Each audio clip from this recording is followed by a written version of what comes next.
The Flying Dutchman was an American horse-powered locomotive operated by the South Carolina Canal and Railroad Company. It was built in New York by engineer Christian Edward Detmold and won an 1830 locomotive competition. Driven by a horse on a treadmill, the Flying Dutchman was capable of carrying 12 passengers at a speed of around 12 miles per hour. The South Carolina Canal and Railroad Company operated the Flying Dutchman on a 6-mile stretch of track from early 1830, but it was replaced by a steam-powered locomotive, the best Friend of Charleston, by the end of the year. The recently founded South Carolina Canal and Railroad Company ran a competition for horse-powered locomotives in 1829.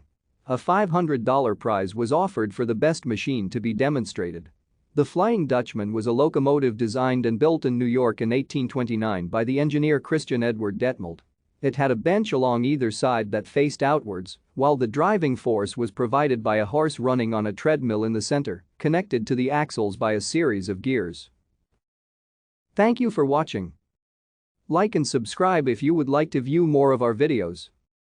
Have a nice day.